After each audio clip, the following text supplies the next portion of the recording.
Šioje pamokoje mes sutelksime dėmesį į tai, kaip tiksliai pakeisti derliaus nustatymus.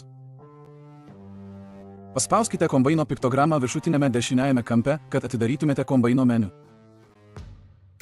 Tada spustelėkite mašinos nustatymų piktogramą. Iš čia spustelėkite rakto piktogramą, kad patektumėte į derliaus nustatymų puslapį.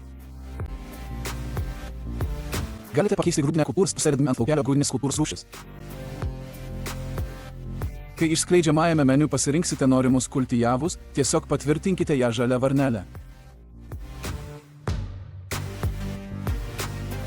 Pakeitus grūdinę kultūrą, kombaino tiksliniai nustatymai bus automatiškai pakeisti, nes kiekviena grūdinė kultūra turi savo ypatumus. Atminkite, kad kiekvienai javų rūšiai reikalinga kalibracija, todėl kiekvieną kartą keičiant grūdinę kultūrą visada įsitikinkite, kad ji jau buvo sukalibruota. Kaip kalibruoti grūdinės kultūras, sužinosite kalibravimo pamokoje. Nustatymo pavadinimo laukelyje galite suasmeninti savo nustatymą pridėdami etiketę. Spustelėkite laukelį, kad atidarytumėte išskleidžiamą į meniu.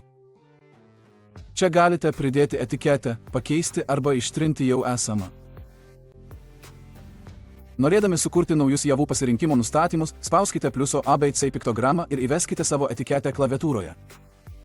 Patvirtinkite pavadinimą ir tada pasirinkite, kurį norite matyti pagrindinėme grūdinės kultūros nustatymų puslapyje.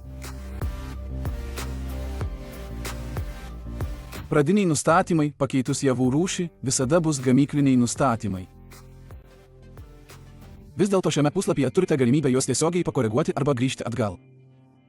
Mašinos nustatymų puslapyje paspaudę grįžimo piktogramą apatinėme dešiniajame kampe.